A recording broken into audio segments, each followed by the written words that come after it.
Welcome to the Point Man Podcast.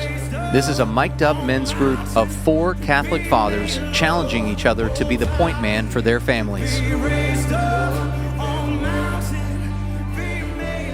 Welcome to the Point Man Podcast, back in the studio today in this season dedicated to St. Joseph, the OG point man.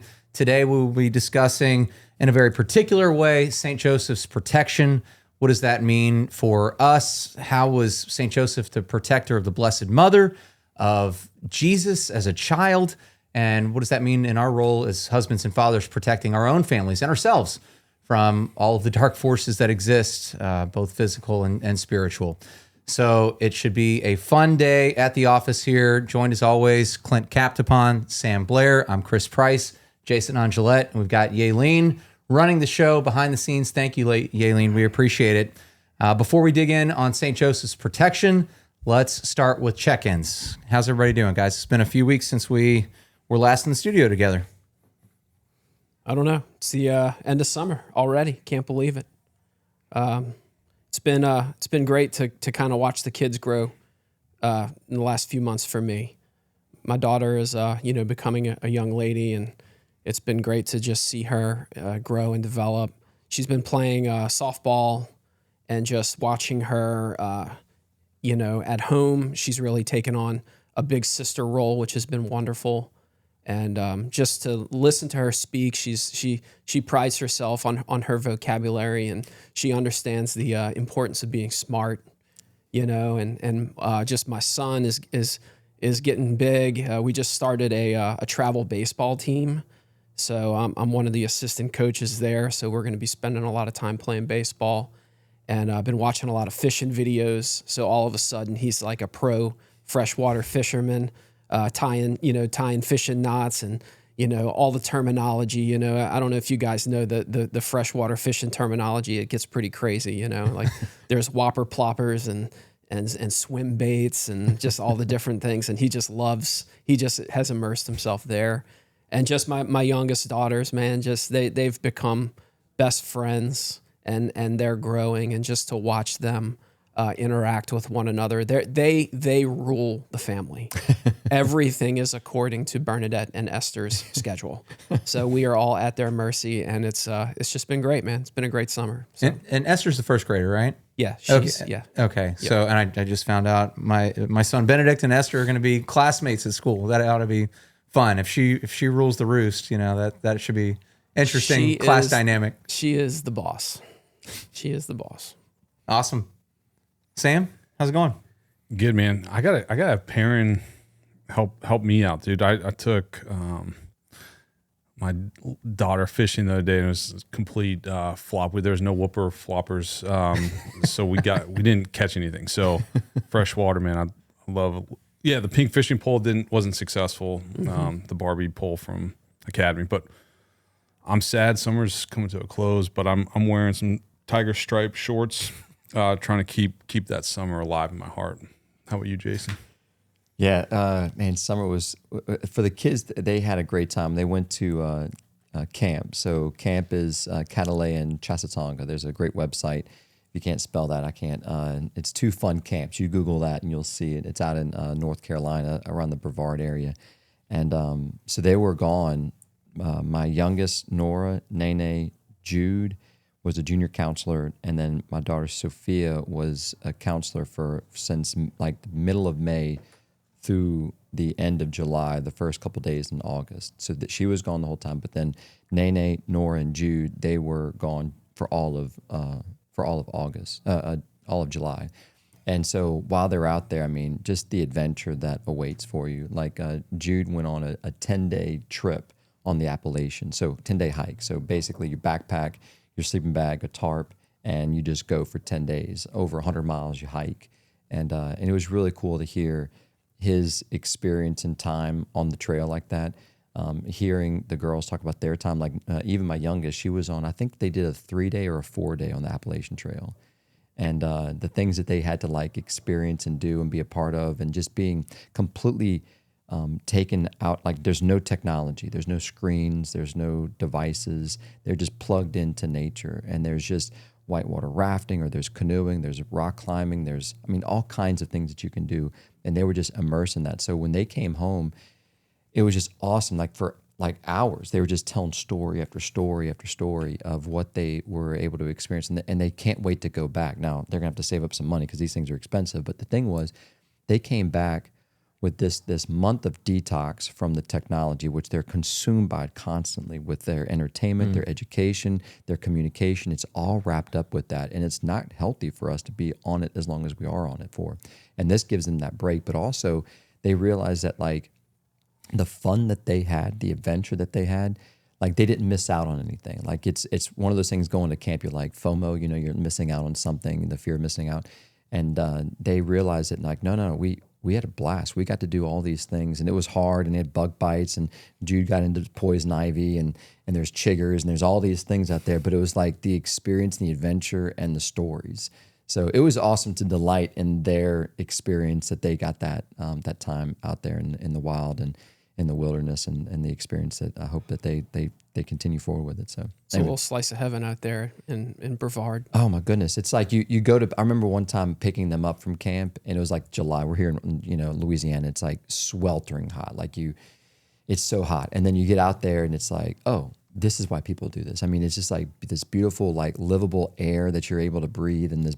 I think it was a breeze. I think it's when the wind. It's called a breeze. It's yeah. a breeze. Yeah, when the wind moves, or wind. I think that's what. So the air just shifts in a direction other than just stagnate. Anyway, so great times. Awesome. I think I missed you probably just by a couple of days. Oh, really? Because we took our family up there. Our family went with another family. They've got girls the same age as the boys. And so we stayed in Brevard at like an Airbnb for a week, went to Chasatonga, went to Mass at Catalea, and I saw Jude. Yeah. And, awesome. Yeah. Oh, praise God. And so it was just, asking him. Did you see him after he shaved his head? Because he shave his head? Well, you saw Bald? the hair. Yeah. I saw him with hair. What ended up happening was I think I would have noticed. I get the maybe not. Jeffrey Truffin, who's like leading the Chas group. He's like, I get this text message. Jude would like permission to shave his head. I'm like, could you tell him please that his senior pictures for his senior year of high school is coming up 2 days after he returns, and I don't think his hair is going to grow back in time. He really wants to do it. Why don't you ask him to talk to his sister? And if his sister believes that it's a good idea, he still had nothing against. Like he did it, so it was gone, and it's his thing. He looks great, but good looking kid, so he can go with or without the hair. He's fine. Oh, awesome. But I'm glad you got the. And the boys had a great time, and they were up for the hiking and all that good stuff. Yeah, so I'm sure at some point we'll go back and there'll be campers there too. So good. But so we did that, and then it's complete opposite end of the spectrum. We also went to Disney World for a week. So Plugged in. Yeah, so like total peace and total chaos, and we actually had a great time doing both. So Praise God, that's awesome. It was a fun summer. But let's switch gears, guys, and should have said it at the start, but we are working through this book through the heart of St. Joseph. Yalien, I think you can see that on that one. Forgive me, I don't have a better stand, but we'll put it in the show notes as well and link it. Through the Heart of St. Joseph, written by Father Boniface Hicks, who's a Benedictine in Pennsylvania. What's the town where that huge monastery is? What is it? Latrobe. Latrobe, that's the one. Fantastic book, and we've been working through it. The first episode of the season was just kind of a general overview. We talked about the secret sauce, the tenderness of St. Joseph, and now we're on to protection, which I think is at the heart of any man who either desires or is in the midst of his role as husband and father. So, I mean, there's a lot of different places that we could start, but maybe we just kind of an overview of the way that St. Joseph protected the Blessed Mother and our Lord. And guys, it really starts at the very beginning before they're even married, which is protecting the virtue of the Blessed Mother before they were married. And this is kind of the discernment piece of St. Joseph's role, where he intends to divorce her quietly. And in the book early on, Father Hicks writes about this very significant moment, and he's quoting Pope Francis, and he says that St. Joseph's presumption, I'm on page 10, if you guys happen to have the book and get a copy and read it. his presumption was not that Mary was unworthy or unfaithful, but rather that he was unworthy of being part of this amazing series of events. As Pope Francis describes so beautifully, however, removing himself from these events was no small sacrifice. It was a sacrifice of Abrahamic proportions, both emotionally for St. Joseph and in its significance for the entire human race. So, right at the outset, St. Joseph very clearly conceptualizes what a big role, what a big task it will be to protect the Blessed Mother. And he says, I don't know if I'm the guy. This is God's work. This is God's son. I'm not the guy who can handle this role of protection. And so he I think there's an element of reverence for the Blessed Mother, reverence for our Lord, to where he says he's not the guy, but then hears from the Lord that he is. And I think for all of us, as we step into that role, first when we meet our bride, that there is that very profound. This isn't just attraction. This isn't just we enjoy doing things together, but I am going to take on the most significant role that there is, which is to protect my wife. That's where we start with St. Joseph. I don't know if you guys care to chime in here, but that's just seems to be the natural starting point for the thing St. that Joseph. stands out for me is the humility, and it's like again going back to like John the Baptist. I must decrease, he must increase, and I feel like that speaks again of what our Blessed Mother, when she gave her fiat, let it be done unto me according to thy word, being the handmaid of the Lord. There's this place of humility, that in humility, it's less about us and we're less relying on our strengths and what we're capable of doing. And we recognize our need and our dependence on God. And it's in that space that he can then fill us with what we need. He equips us for what we're being called to do. And so I think that's, again, if looking at the role of St. Joseph taking on the responsibility that he's going to be asked to do, not just as the husband of Mary, but also the foster father of Jesus Christ, that he realizes that he can't do this on his own, and he is unable to do this and unworthy of it. He's ready to dismiss her quietly. But I think of just the humility, but it's in that space of humility that he is then able to then be filled with the grace that he needs to do the work that he's going to be required to do. Mm-hmm. And so looking at, like, I think a lot of times we judge like a situation, say, well, I know I can or I can't do that. And then from that point, we make a decision. It's like, no. From the position of the fact that, like, okay, God, I can't do this without you.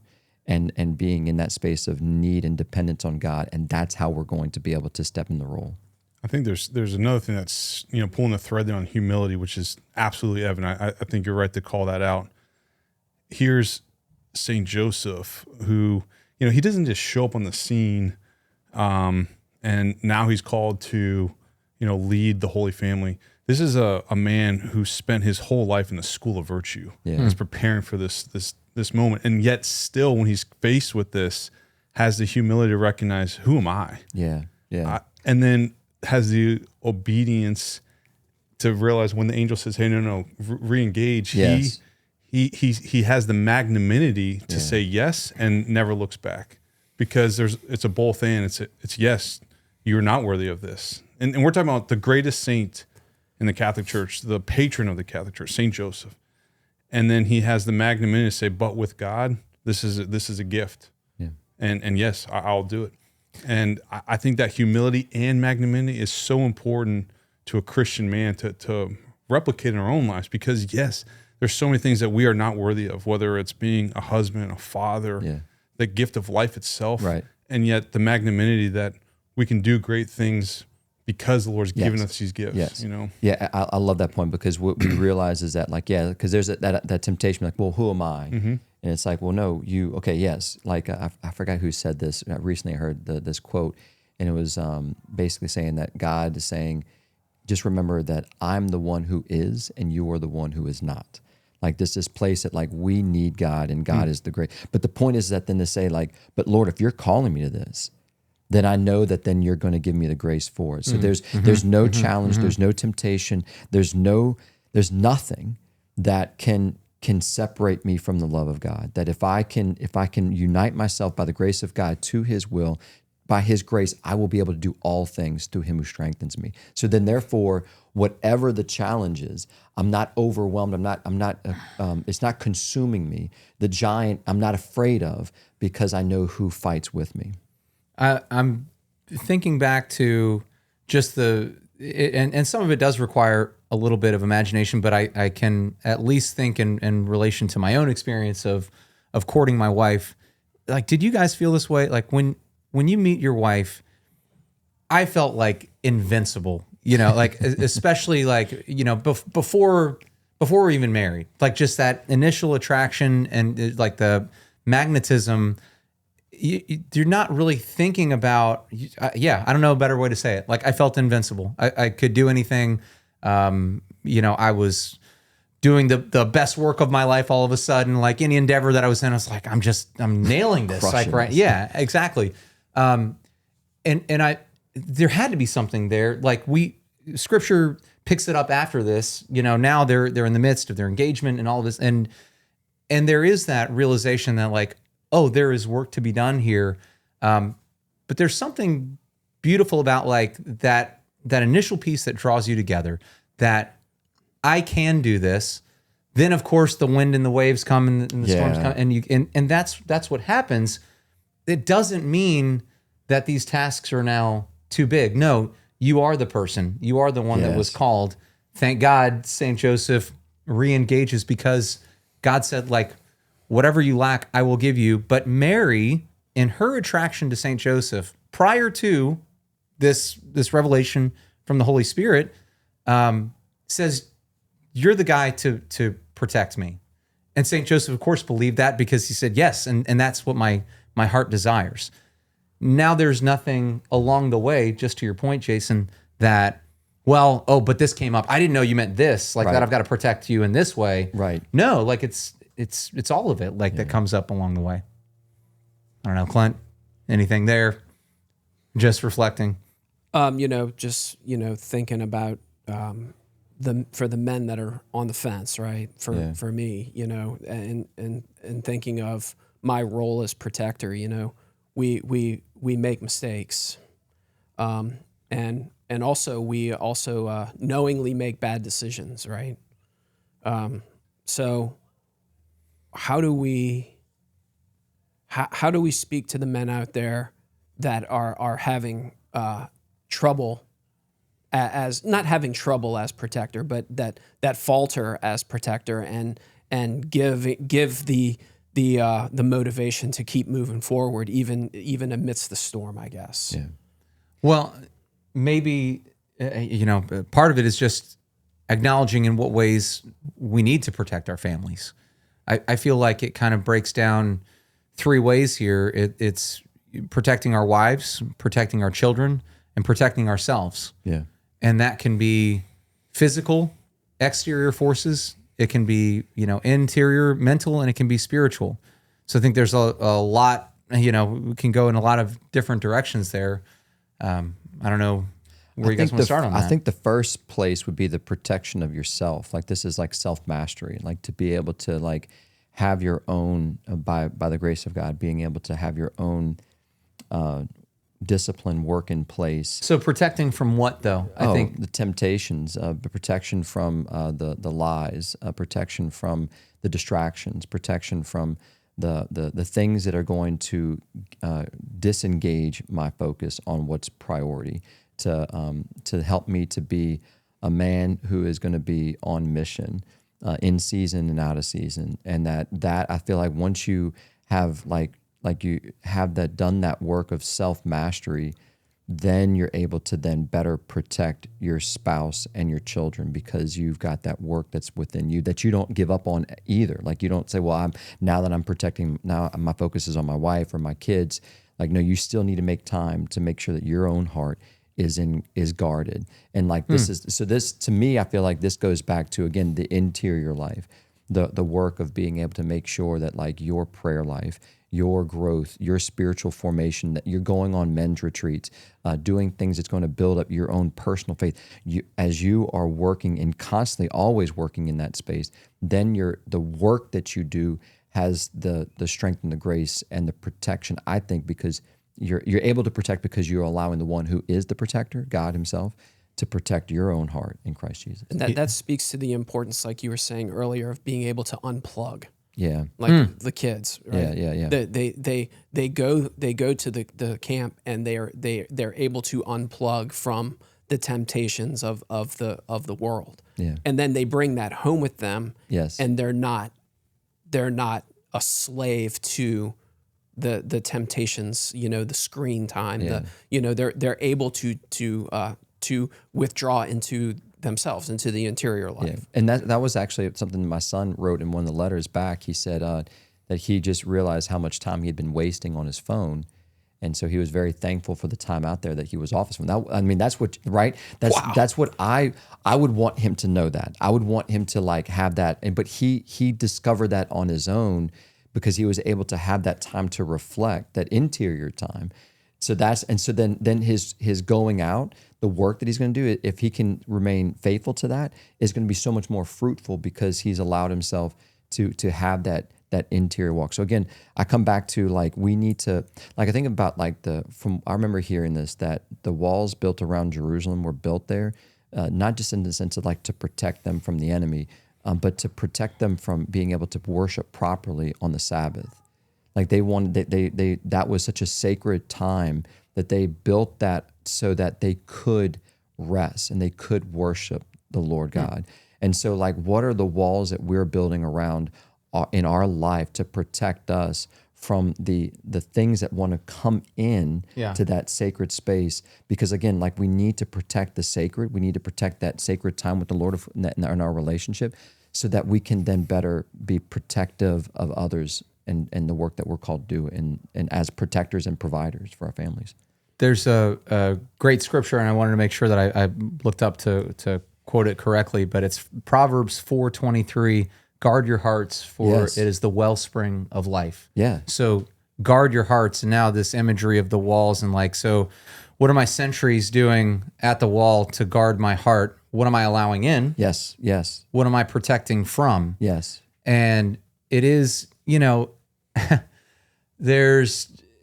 just think about like, I think if I'm watching something, if I'm doing something and my son walked in the room, would I feel like this was not something that was appropriate for my son to see?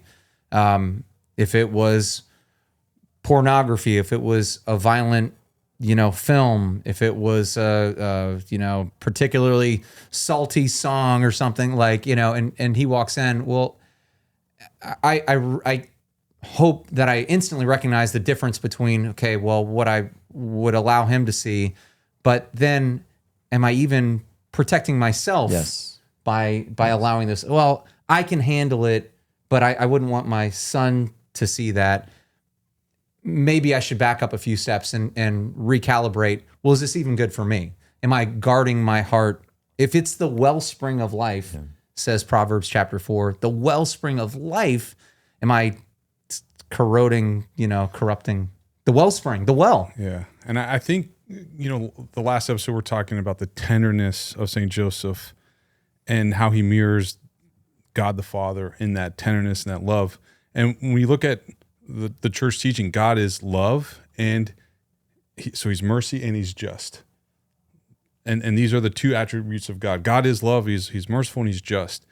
And Joseph is a just man. And what does just mean? It means to care about rules. Like if God the Father didn't care, wasn't a just God, this would be absolute chaos. To live in the world would just, because there's no rules. It's just, and there's something that a father brings to the domestic church, the stability of, hey, I care about rules. And that might upset kids at times. Like, hey, I have to go to bed early. Why can't I do this? Why can't, but there's rules. And that's for, not only is it guarding, it's that the protection, it's providing peace. It's also saying, no, this is a distraction, and creating that school of virtue in our own domestic churches.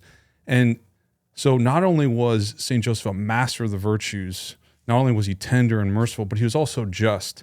So he cared about rules, and not in a stickler way, but the sense of what is right, what is good. And in that, he's a stabilizing force to the domestic church. And I just an example, as a kid, my dad was an airline pilot, so he traveled a lot.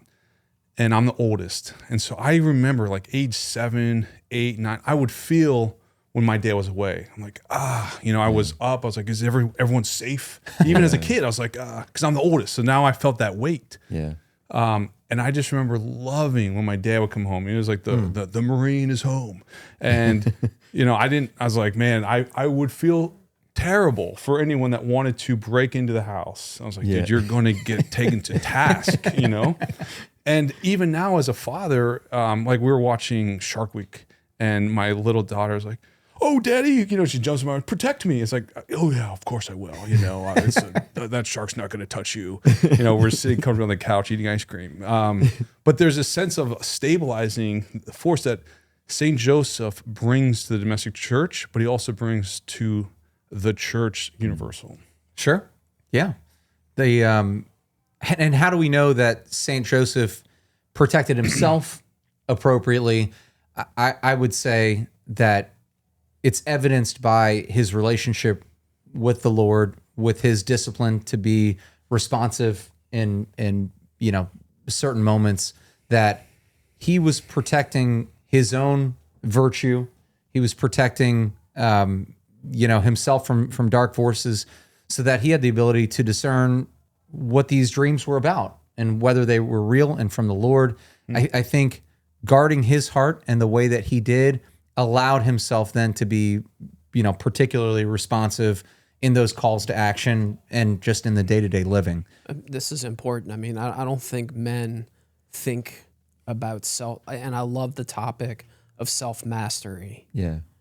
It's definitely a topic that I need to focus more on and work on in my life. But I also think that it's just not a topic that is talked about very, very frequently. Hey, this is Chris Price from the Point Man Podcast. Just a quick reminder, we are a nonprofit 501c3 company. To financially support our mission, please go to our website at thepointmanpodcast.com. That's thepointmanpodcast.com. Thank you for your prayers and support. We are praying for you, each and every Point Man listening. Now let's get back to the show.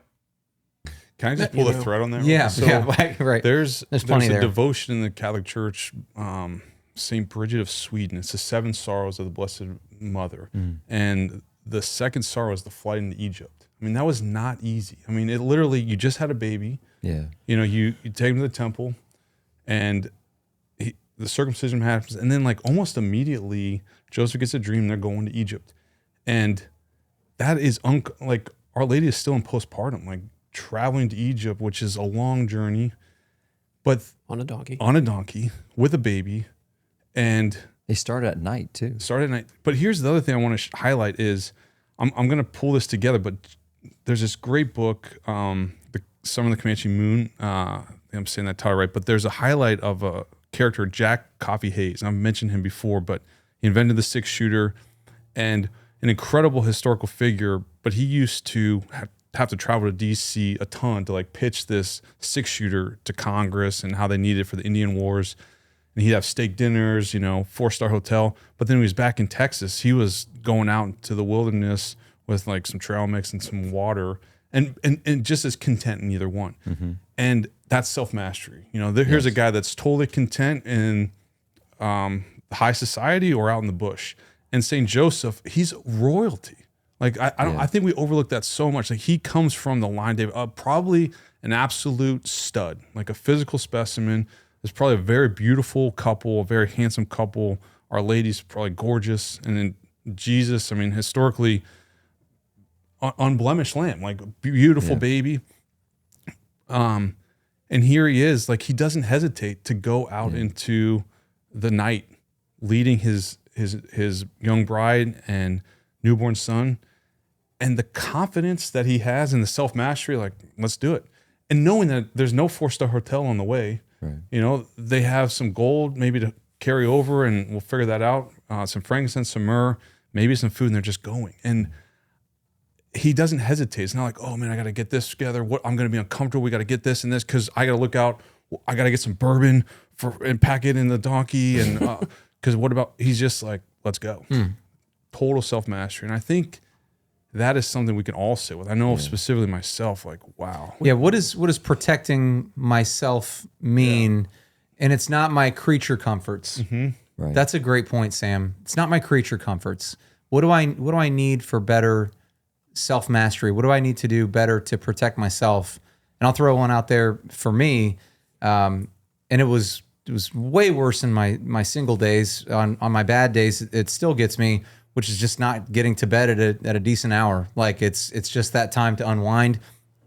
Drink or no drink, like that piece doesn't even matter. Like just this kind of decompress time. But where that'll get me on the back end is that I find it very, very fruitful when I get up, early before the kids and get morning prayer time. 100%. And if I wake up at the same time as them and it's 5 alarms ringing all at the same time, like I'm already against everything and I'm just coming at it with such a different disposition. So what is the self-mastery? What is the self-protection? It's like protecting my sleep time for myself so that I can then be a better protector for my family. Yep. So that's one that gets me that I can be better at. That's a very practical, and I think we can all relate to that. Like that, I can totally see that there's so many times that in the morning time that because I'm exhausted because I didn't get to the bed sooner, I allowed myself to like watch that one more video clip, whatever like that on YouTube, whatever like that, or I was distracted by other things, and I forget that I'm on mission. So I think that the self-mastery is important because it's about, one of John Paul II's favorite quotes from the Second Vatican Council was, man cannot find himself unless he makes a sincere gift of self. And right. So if we do not have possession of self, then we will not be able to then authentically give ourselves away. And so going back to St. Joseph's, about whether he said it was, he is just, righteous, right? It means he was in lockstep with the Lord, that he didn't, he allowed, going back to what we talked about earlier about meekness, that he was meek. He had a meek and humble heart. And I remember we talked about with the horse, right? That you have the wild stallion, because the meekness is in reference to a way of how they trained horses. So it was a meek horse, whether it was the farm, the workhorse that was able to be productive in the field, or if it was trained well, it could be a war horse and not get spooked on the battlefield, and was able to be attentive to the master and in the battlefield and bring about a victory. But the war horse, the meek horse, or the workhorse or the wild stallion, they all have strength, but for the master, the meek horse has a role that can be very effective in the buildup of the protection and providing. We need to be that provider, and we need to have that protection for our family. But the only way that we do that is if we allow ourselves to be meek, to humble ourselves before the Lord, to learn His ways, so that then we can then be on mission and give ourselves away. I like the point that you're making about the mortification of our preferences, right? That I think is really important. When my wife asks, "Hey, what do you want to order for dinner tonight?" I always say, "Whatever you want, honey." Look at you, right? man. Yeah. Feast. Yeah, it's like I really want Thai food tonight. I'm like, wait. Whatever Brussels you sprouts. want to Lots of Brussels sprouts. But no, I think that. But making a joke, but like overcoming that selfishness and like you said about Jack Coffee Hayes, like he was comfortable eating a steak dinner in a fine restaurant, or he was comfortable sleeping under the stars with very little luxuries of the world.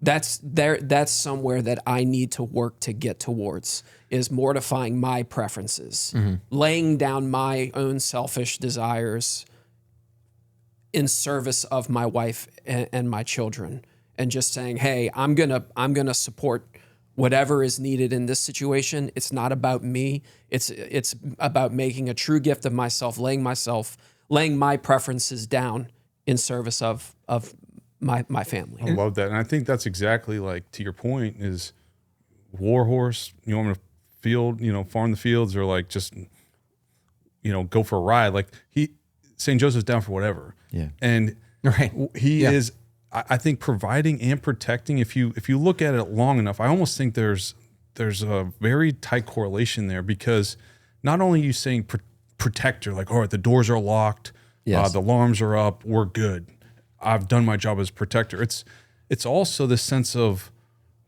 yes, protecting the heart, like we're talking about. Yes, protecting the virtue, protecting the innocence. All of those things play in, but there's this element of provision that goes to, if you're dying to preferences, it's not about, well, it's time for my nightcap. It's like, no, it's time for bath time, and just this idea of like wearing yourself out for your loved ones. Yeah. And Saint Joseph models that so well. He absolutely poured himself out for the Messiah. Yeah. He's like, oh my gosh, I can't believe I'm this blessed. I'm going to just give you everything. And the solicitousness of his demeanor towards Jesus, like thoughtful, tender, kind, just, attentive, Yeah.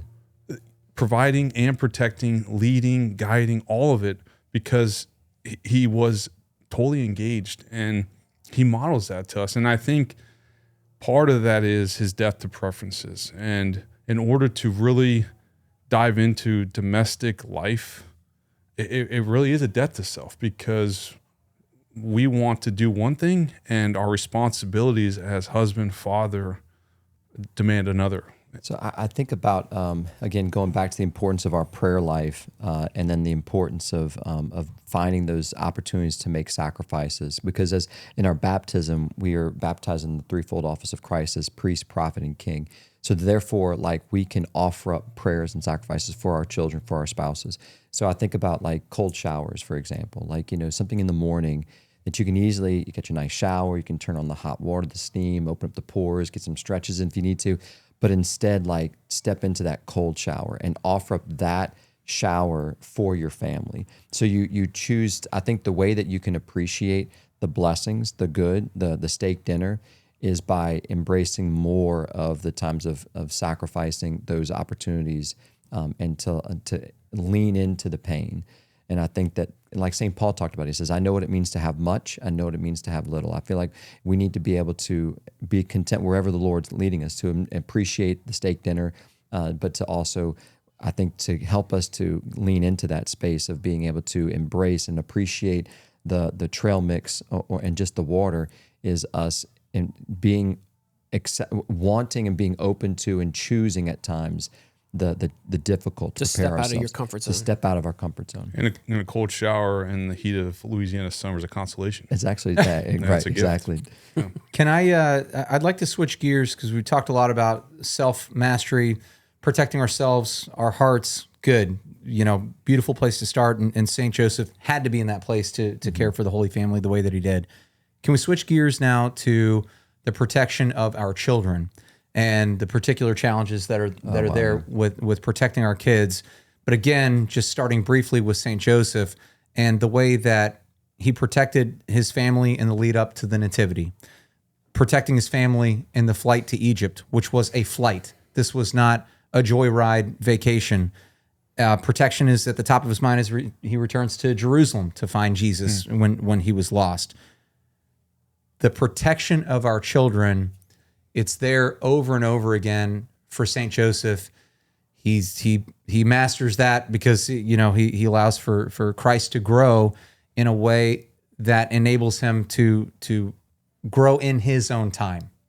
And our kids are some similar ages, some different ages. So I think we each have particular challenges in our protection of our kids. So I'd like us all to chime in on this.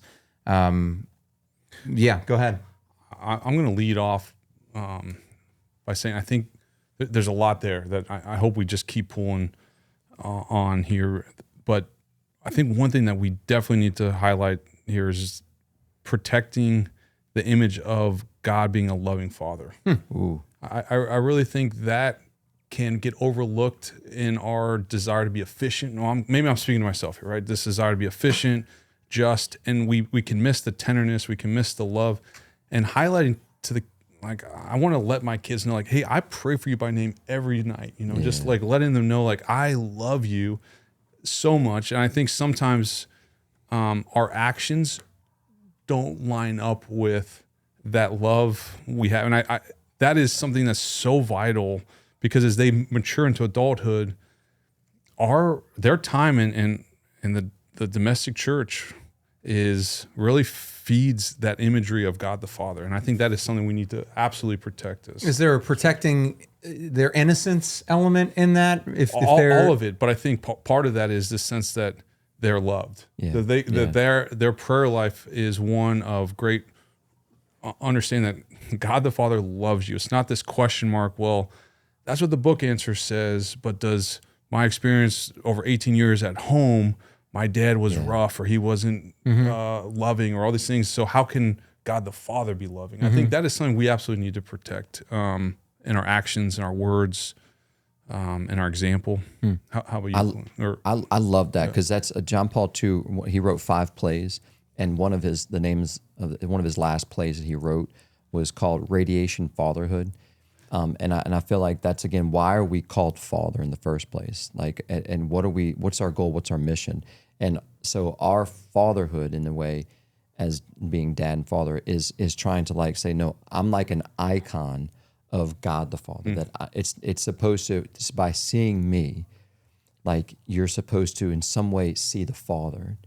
And so, to your point, that is extremely important, and that's where like when I go to confession, it really is. I pull up 1 Corinthians chapter 13 is like my examination of conscience. You got your 10 commandments, and then it's St. Paul's definition of what is love. Love is patient. As God is love, and I'm supposed to be imaging the Father who is love. Have I been patient? Love is patient, love is kind. It is not quick-tempered.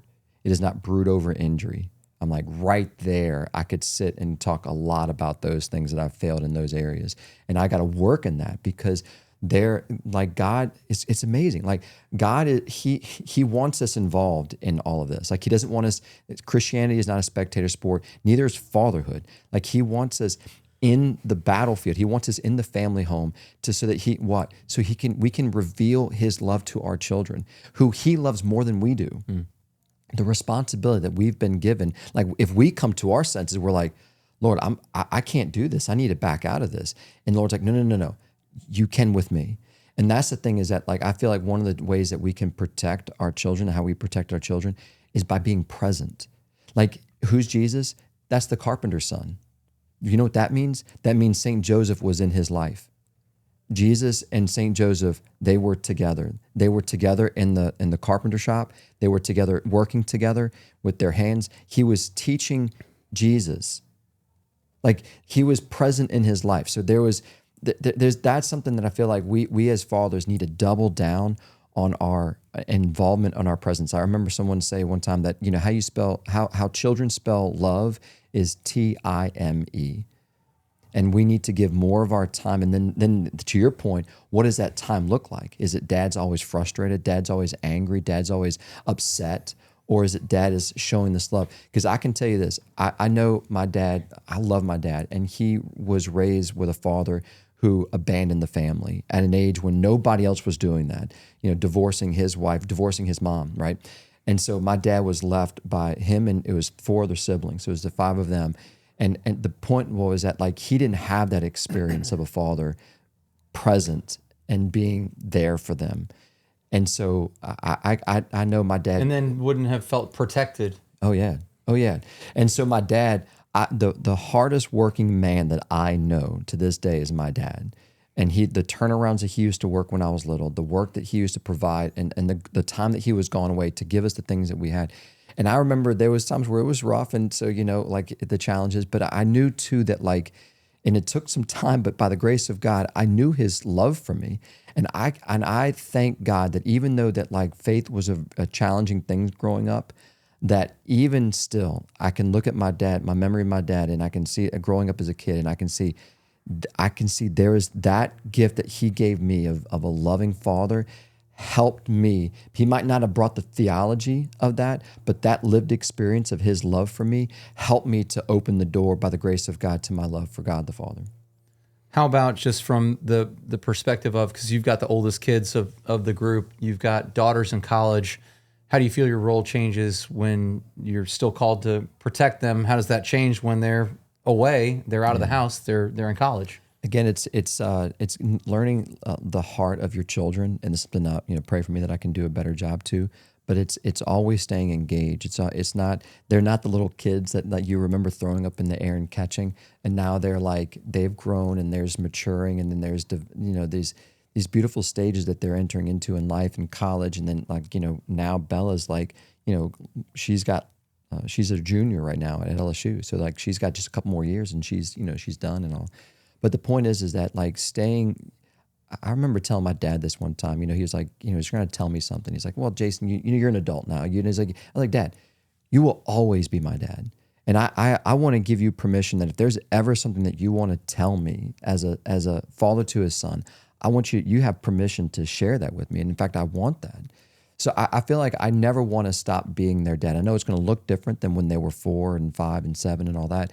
But now I want to make sure that they know that I'm there for them, that I'm still praying for them, I'm still making sacrifice for them, and that they can lean on me. Like I remember hearing one time someone said, as parents, we go from cop to coach to consultant. And I want to be that person for them, that when they're in need, that they can lean on my assistance in any way that I can give to them, that they always have a space in my heart, and they always have time in my schedule to accommodate whatever thing that they're going through. Yeah, awesome. I think I'm in the cop role too much of those three right now with a 6-year-old, 4-year-old, and 2-year-old, and I feel like everything. I go back to the narrow road a lot because I think you can err on either side. Overprotection, which is to not allow your kids to do anything, to make any mistakes, to try anything, because you're so worried about. Yeah. I am so worried about them getting hurt. But then the other thing of do whatever and you'll figure it out is to me, would be a mistake on my end. So trying to strike the balance between allowing them to grow, within the confines of there's some things that I just can't, get past. I don't know. I'm trying to think of small examples right now, but we have a cargo net in the backyard that's hooked up to, one of the oak tree limbs. Great. I want them to climb. I want them to try and see what they can do. I'm talking about the 2-year-old. He wants to be up there too, whatever. But I'm nearby and I'll see if he kind of gets stuck and is in trouble, and he finds his way into trouble and getting stuck a lot. He can climb up countertops and, wants to jump off, things like that. It's, so I really find myself fighting that cop piece though, just yelling at him, get down, stop, all of that, and allowing for some of it because I need to allow them to grow too. So that's some of the protector role that I'm in on that, very physical, keep them alive right now, but also allow them to grow. Man, I walk into the room saying love is patient, love is kind. I walk into the room with that, and I have to tell myself that, and I still go in there and scream at them because they take great delight in tormenting one another, right? So it's you go in there and you think man, I'm calm, I've got it all together, and then you see what's unfolding, and you just lose it. Yeah, I'm chill, hombre. I'm chill. But and just to speak to kind of more of the physical protection of our children.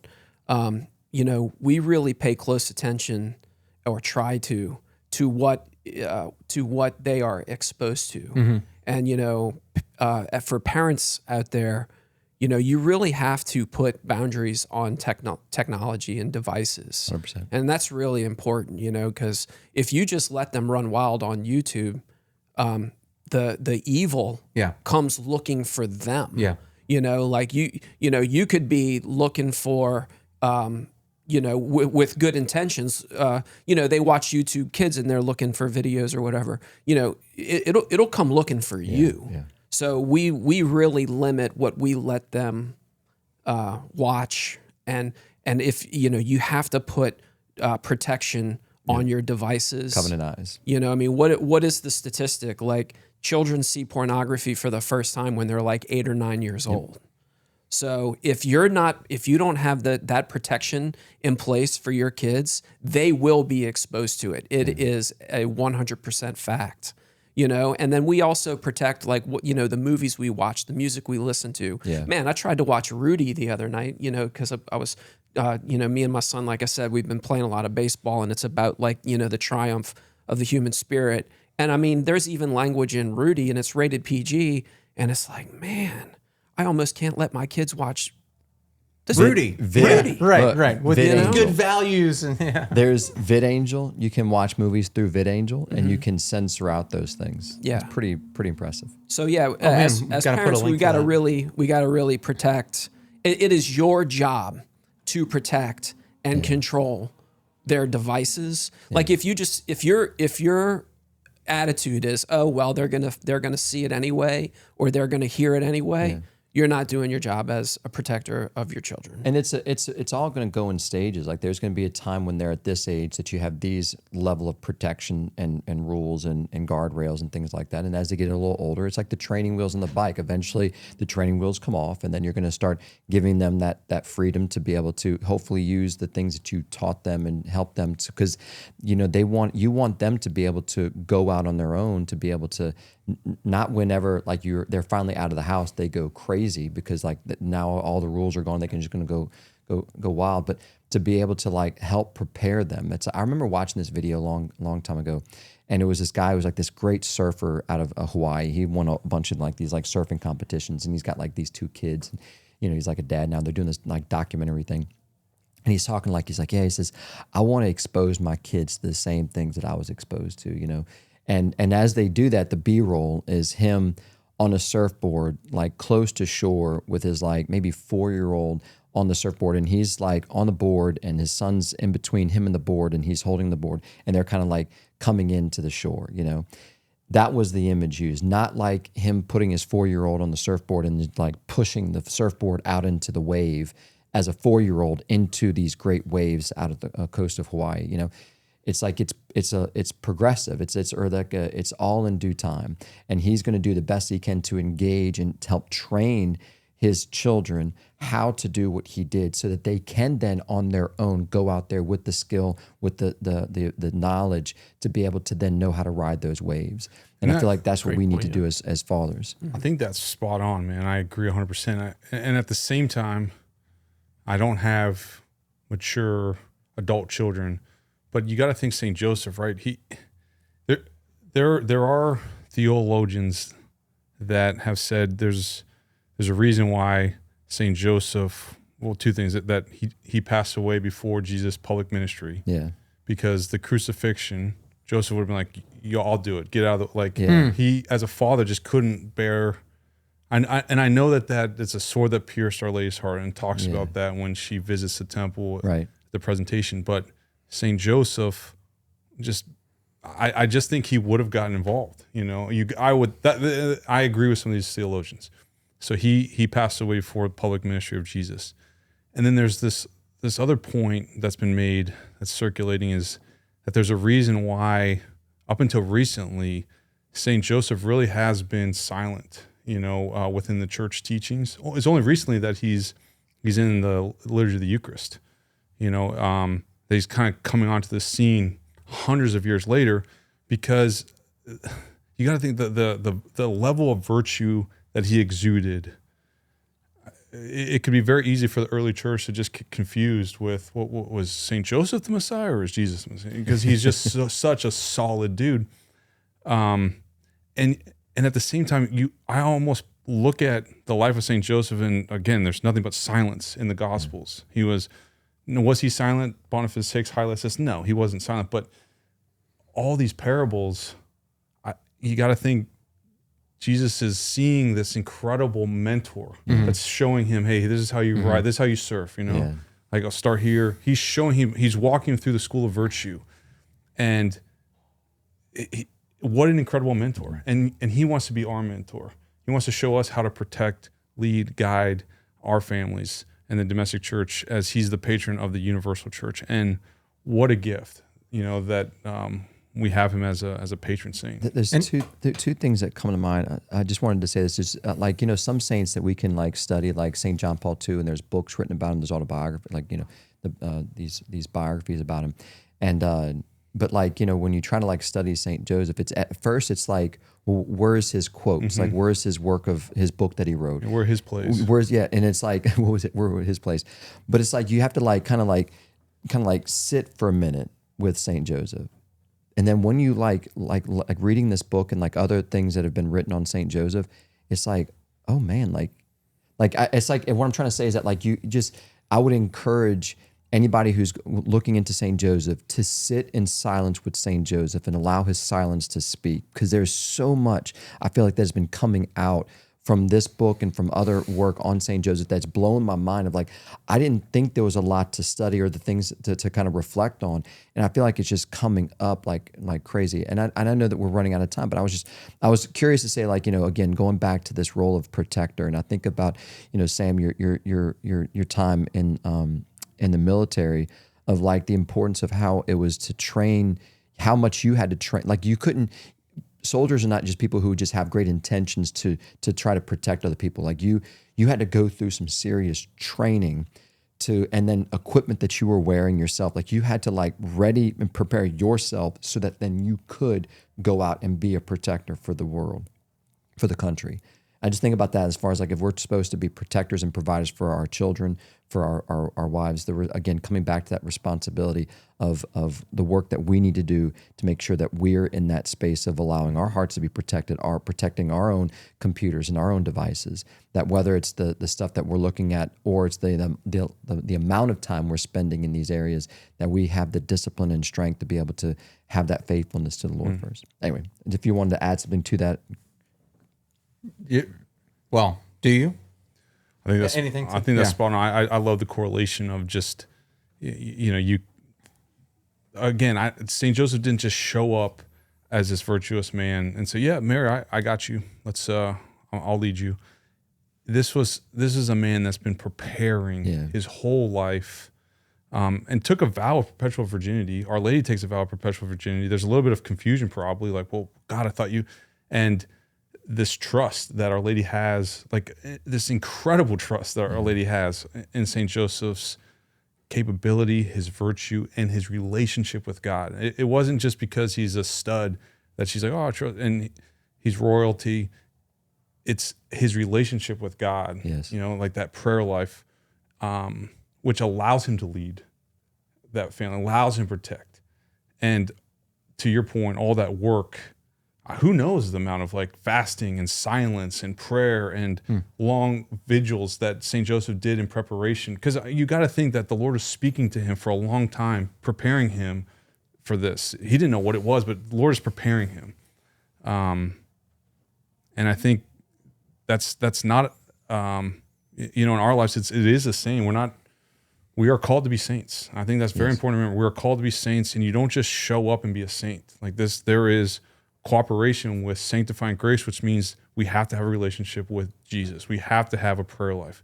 We have to have a tie-in with leading a sacramental life. This is very important to developing virtue in our lives so we can lead, guide, and protect our own families.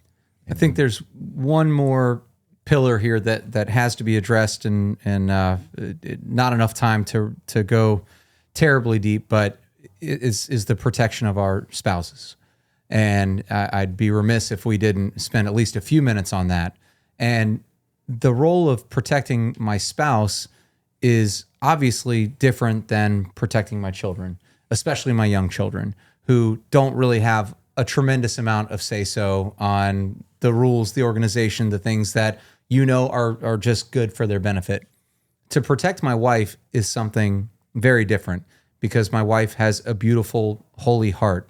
And she has her own relationship with the Lord, and she has conversed with the Lord in prayer and had her own experiences that she brings to the table. And she makes me a better person by virtue of those experiences. And yet it is my job and my duty, and a wonderful duty, to be her protector. So how am I the protector of my wife? And what does that role look like?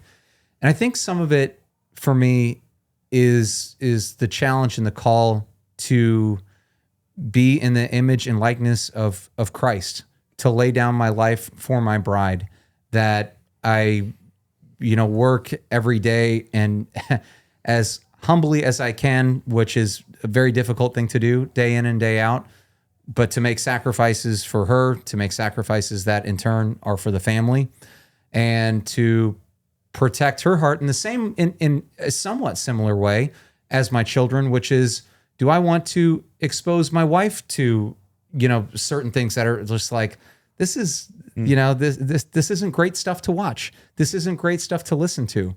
And to have my antenna up there, just because she's older, does that mean that, this is kind of the same thing for myself. Do I really want to allow my heart to be, in some way tainted or diluted by the kind of things that we're listening to or exposing ourselves to? So I'll leave that as a leaping off point, but I do think it's that's mission critical is to protect my wife, to protect her heart, which in turn allows her the freedom to be the best protector of our children that she can be. Anybody want to take the ball there, Sam? Yeah, I thank you for bringing that up, Chris. I think that's super important. And again, I go back to provider and protector being very similar, because by you working every day, like you're saying, and that is, the sweat of your brow, you're also giving your bride that space to flourish as a wife, as a mother. Because if you're just sitting back there, hey, I got you, I'm praying for you. It's like, great, but we don't have any money in the bank. Yeah. Like you're giving her that space. Right. So there's peace there. You're allowing her to flourish in her role, that the Lord's, her vocation, as a wife, as a mother. So that's huge. And then I loved how you highlighted the protection piece of, just because you're, 20, 30, 40, 50, it doesn't matter. Like, we're all called to be children of God. Yeah. And so that's so important, is the Lord makes that very clear. You won't enter heaven unless you're become a child of God. Like, this is so important to our faith, which is bewildering, but we are called to be childlike, not childish. And so again, protecting the innocence, even in your 20s, 30s, 40s, 50s, up to 90, like, this is very important. The language. And then the other thing that's for me, this is a call out, is just my attitude coming through the threshold of the door. Mm-hmm. I can change the tone. I know I can. Mm-hmm. Just with, if I'm worried about something and I bring that into the threshold of the domestic church, that impacts my family. Mm-hmm. And then by turn, that impacts my wife. And so they could be having a great day, my wife and kids, and then I throw a wrench in the system by my attitude. So being aware of that. And then also not being above, having the humility not to be above different duties. Like I don't want to just, I work, you do this. It's like, no, I'll change, like, if it needs to change diapers, dishes, and not just do it, or to engage in like a dispute between kids if they're like going at it, and be like, hey, I'll give you a little break. Like, I might not do it as well. Right. But that's also protecting my wife's peace, sanity. I think there's a narrow road of encouragement too, because like what you're calling something, which is like, what does protection do? It provides peace. And what does then peace look like? I mean, I know that I'm better, and more attuned to the heart of the Lord when I'm more in prayer. So I know that's good for my wife. So there's also still like an like, I can't like, hey, you better start praying, like, so there's a fine line of encouragement, and also by example, but also knowing that my wife needs space to do different things. She has a wonderful prayer life. I'm using that as an example to say there is it's just a different. I think so protection provides peace and provides growth. And I feel like I remember this one time going to the beach one time, and Elise has got like all the bags are packed, the pool toys, the beach toys. We've got snacks, we've got lunch, we've got sippy juice boxes, sippy cups. We have all the stuff, right? All the things. And we get on the beach, and the kids are lathered in sunscreen, like everybody's covered. I don't think water touched the kids. I think much less the sun. And I'm like, I'm the pack mule, and I'm like bringing everything in. And then I'm like, hey, babe, could you get my back? And she like sprays me down. We're like that. Okay, great day on the beach. She didn't put any sunscreen on her back, and her back is burnt like a lobster. Like, she's red. And I'm very thankful that day I didn't say, well, you should have put some sunscreen on it. You know how that happens, But the thing was that, like, no, that was my bad. Like, I didn't have her back, literally and figuratively. And that's the thing, is that like the temptation, I think, for a lot of the wives who are, obviously amazing mothers who they give themselves away. They're pouring their hearts out, their time into the family, into making sure that the dinner's ready, the kids are taken care of, the house looks great, and all those things. And what we need to do, I think, as men, is to begin to protect them, to be able to make sure that there's that space for them to be able to grow. And so that's like stepping into the space, and not where like, no, because if I say yes to you watching the kids so I can go to the adoration chapel, I know when I come back, that expression on your face and that attitude towards my kids, that's not good for me. So you need to show that discipline and that ability to be able to like enter into that space and let her feel like, no, babe, I got this. And so I feel like the more that we can like help help your wives step into that space of prayer and relax and rest is going to be really important of one way of protecting our protecting your wives. I like the point you made too, Sam, about, you set the tone when you come through the door. I think we can take our spouses for granted, and sometimes you may feel like you don't owe them anything. But I mean, it's recognizing when you make mistakes, recognizing when you make poor decisions. You can always turn it around, and it takes work, it takes effort, but step by step, I think it's important for men to realize you do set the tone, and it is the male figure in the family is the dad is the most influential member of the family, and it's our job to take that responsibility. I think in our culture, we let the women take control, and men have taken a back seat, and I think that's really dangerous. Well, that's proven in research with the faith, with going to church, going to church, like right, because and women not to it's a both and like both the mom and the dad play a crazy important role, right? Without the mom, the 9 months in the womb, like all that would have, but it's right. Like as women mothers have a very important role to play, so do men, and men need to engage. And if they don't engage, there's a spiritual life that's at stake there. Just as if the mother disengaged, the physical life would be gone. Guys, tactics and takeaways. Promised Clint that I'd protect your time and get you out of here on time. That was mine. I just said it. Awesome. Jason, Sam? Takeaway, I'm really grateful for this book and this conversation. Thanks, guys. Oh, man, Sam, was something that you said to when St. Joseph like engaged. Would you say it was like there was this comment that you made earlier in the show when you were mentioning about St. Joseph kind of like hearing the word and that encouragement, and then like going back and being focused and the engaged. magnanimity of saying yes to saying yes. And that's the fifth time you've said that word. I can't say it once. Yeah. I don't know how to spell it, but I know how to say it. But the thing is that I want to reflect in prayer and just ask God for that grace to be able to like to hear His words of encouragement from me, and to be able to step into the responsibility that I've been given, and to not doubt, but to engage in that work that I'm called to as a father for my children. Yeah, and I think for me, just the final point that we are protected by our Lord. Yeah. We're protected through prayer, through Jesus Christ, through the sacraments. This is where we get our protection from. Yes, I am called to protect myself, my wife, and my children. I am at the same time protected through Jesus Christ. So that's just a reminder to myself and encouragement for anyone listening. And if you are in this role, this is the role that you are supposed to be in. You are supposed to be the protector for yourself, for your wife, for your family. And we're praying for you as we pray for each other always. And thank you for listening. It's been a great episode. More to come this season on St. Joseph. Live a life of virtue. Stay close to the sacraments. Be the point man for your family. Man, what another great show today. I want to thank all of our listeners for spending the time with us.